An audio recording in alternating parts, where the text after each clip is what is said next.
Do you ever feel like your brain is just done?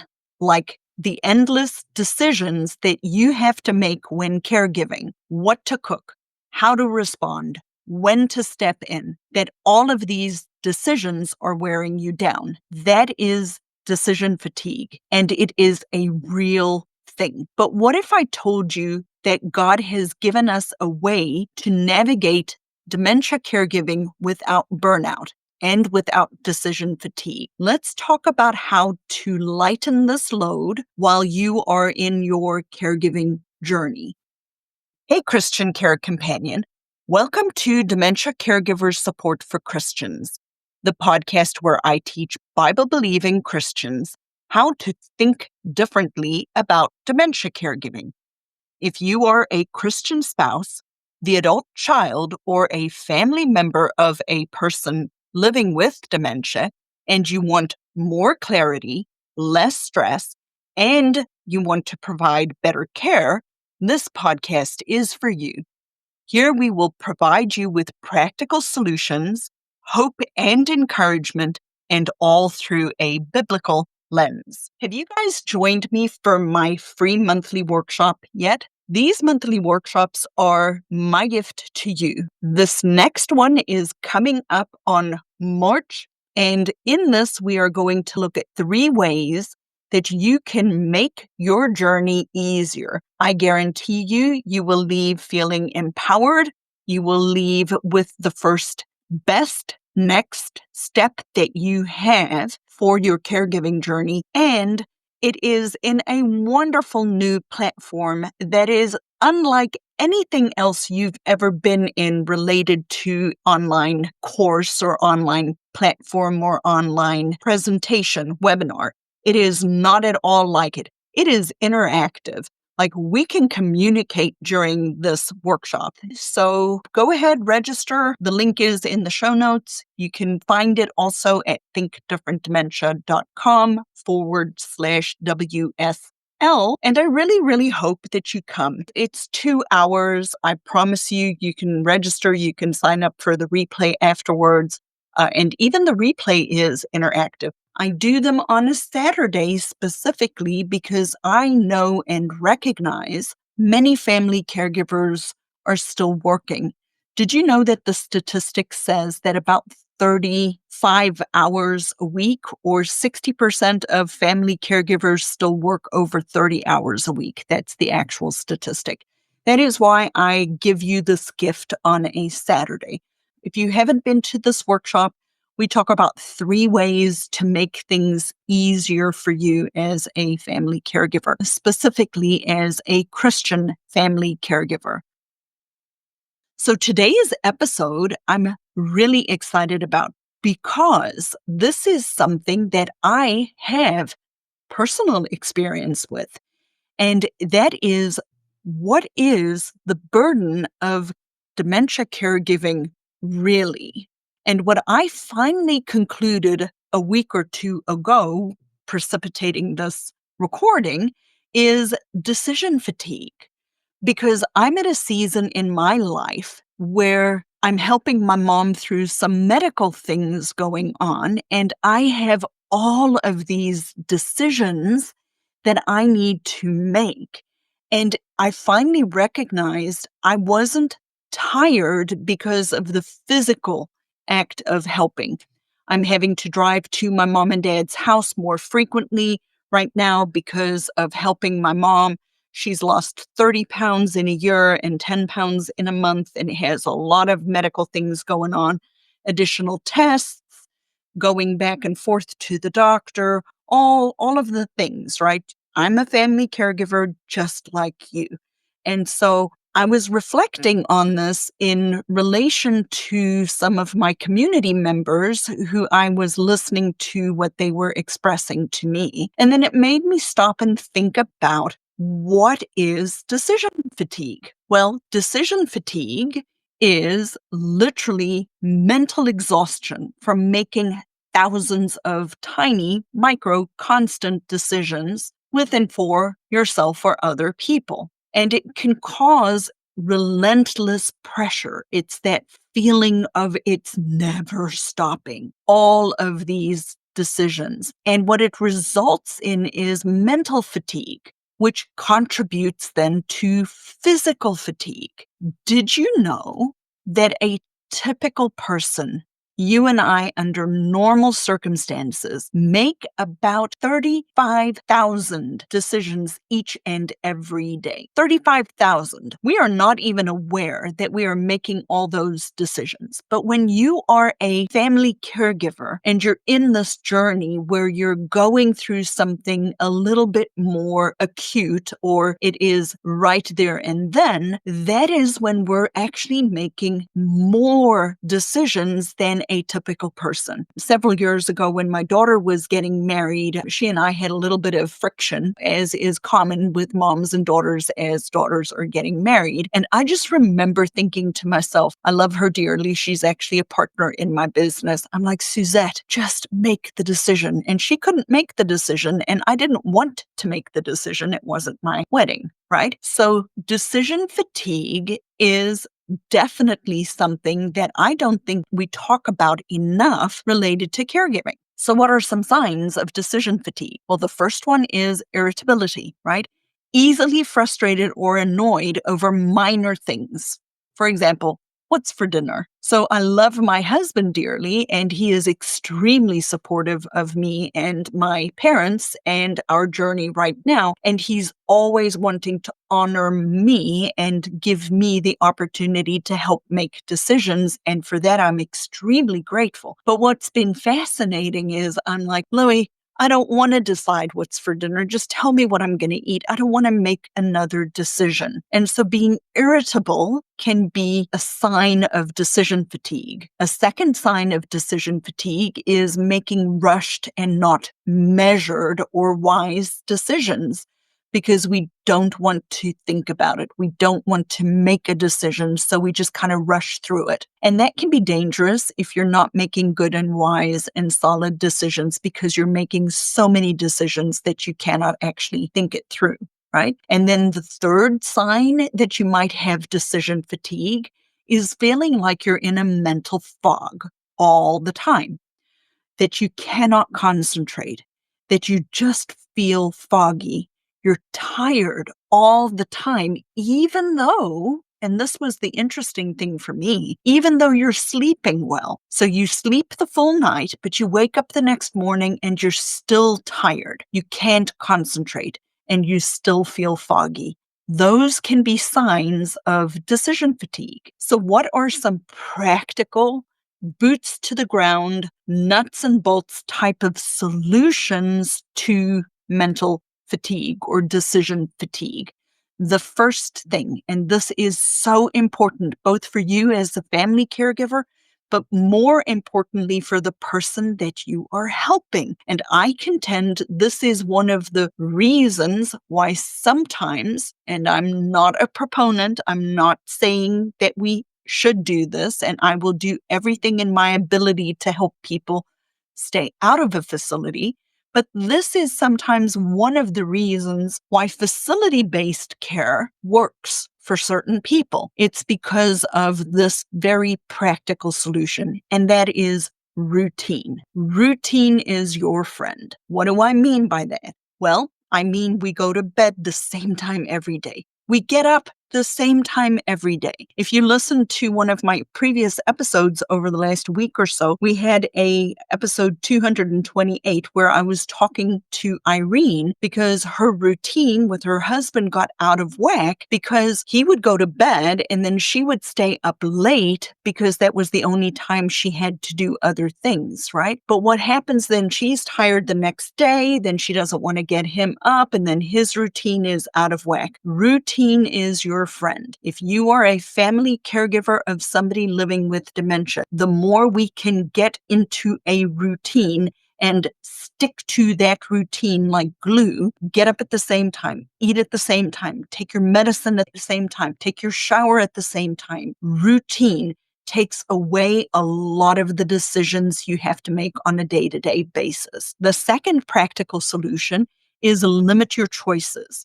So, for example, I remember Deb One day I came to her house and I asked her, actually, it wasn't Deb, it was another client of mine, also lived in Greenwood. And she said to me, well, she asks her parents, what do they want for breakfast every single morning? And I said to her, I said, so if they tell you bacon and eggs and, the big old fancy thing, are you going to do it? And she's like, yes. And I'm like, do you want to do it? And she's like, no. I'm like, then don't give them that choice. Limited choices, 2 choices.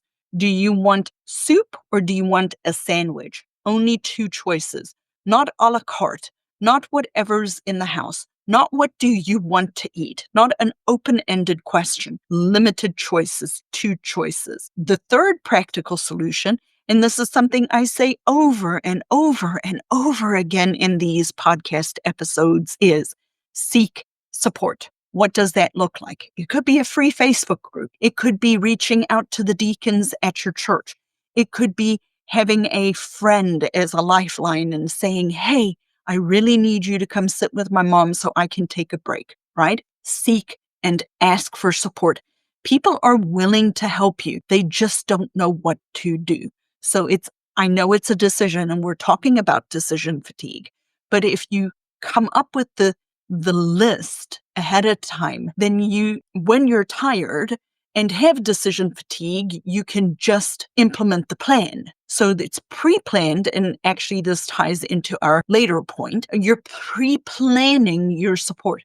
I have a client right now in my group community whose dad was in the hospital, and I was talking to her, and this whole decision fatigue thing came out in our coaching call. And she texted me the next day and said, decision fatigue is a real thing. And so we kind of unpacked it.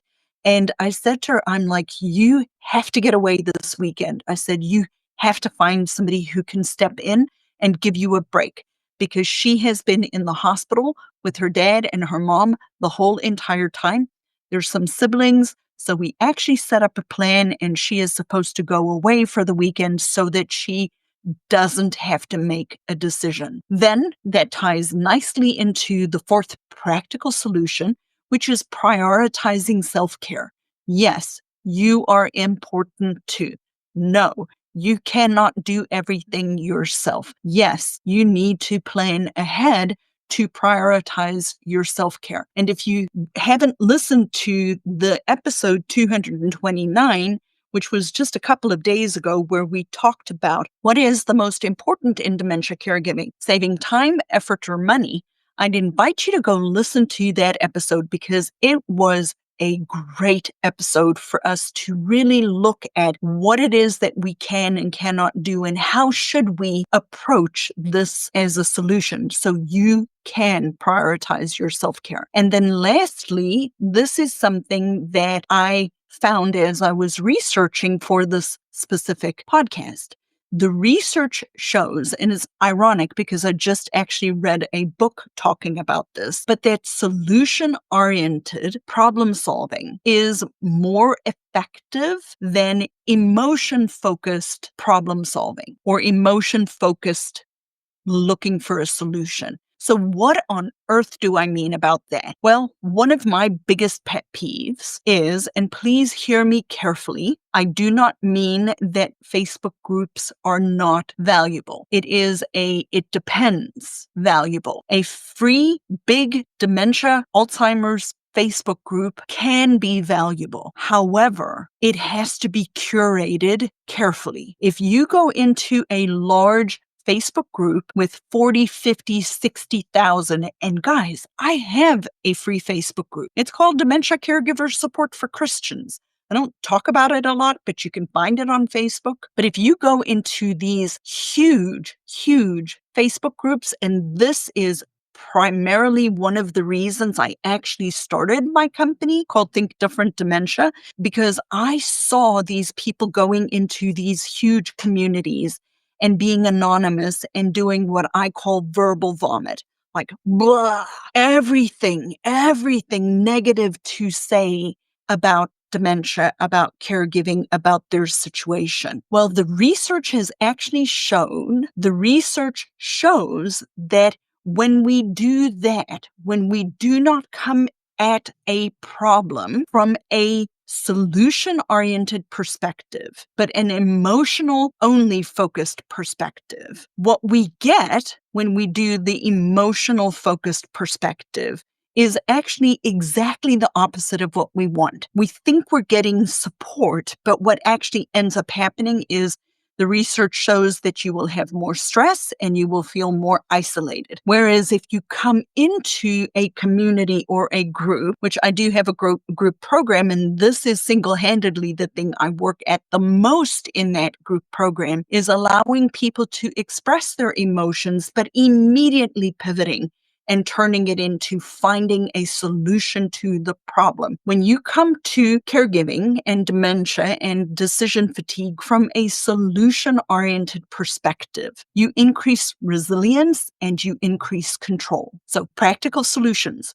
Routine is your friend. Limit the choices. Seek support. Prioritize your self-care and find solution-oriented problem solving, not emotionally focused solutions, because it makes a difference. All right. And lastly, let us look at some biblical solutions, some biblical principles. The first thing that can help you with decision fatigue is realizing and recognizing and including this in the pattern of your life is a Sabbath day rest. That is God's remedy for us for decision fatigue.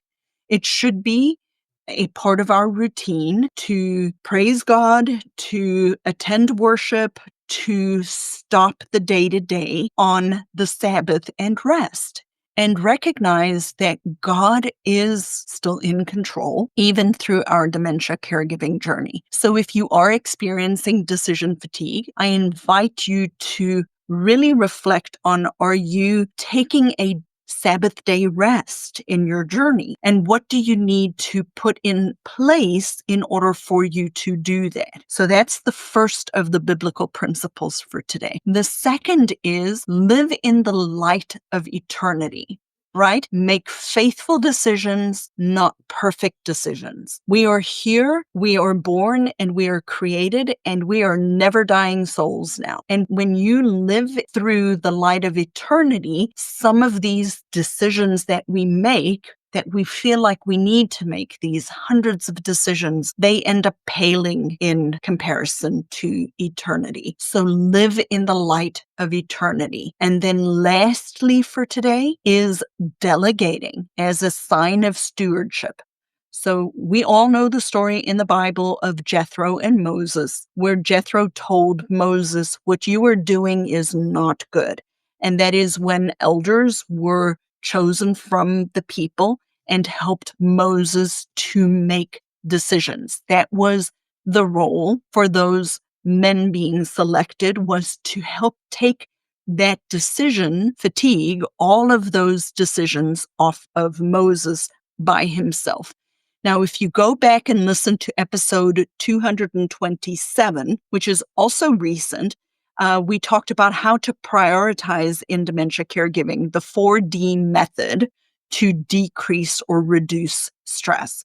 So a quick little episode on decision fatigue, what really is one of the biggest burdens of dementia and dementia caregiving. Decision fatigue is real. What are some signs of it? Irritability, rushing your decisions, and mental fog. We talked about practical solutions, routine, limited choices, seeking solutions, prioritizing your self-care, and looking for solution-oriented problem solving. If you're not a part of my free Facebook group called Dementia Caregiver Support for Christians, I invite you to join. If you haven't yet been to my free workshop, I invite you to join. It is 2 hours, it's entirely free, and it is interactive, and you will walk away knowing exactly what your next step should be.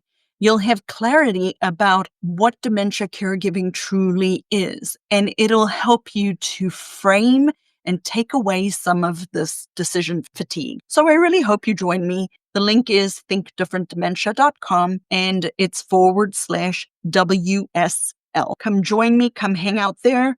And then I'm excited. I'm excited to see you guys. I'm excited for you to join the community. If you're not ready to come to the workshop, go to the Facebook group. I hang out there a little bit. And as I try to end all of my episodes, may the Lord bless you and keep you. And I will see you guys in the next episode.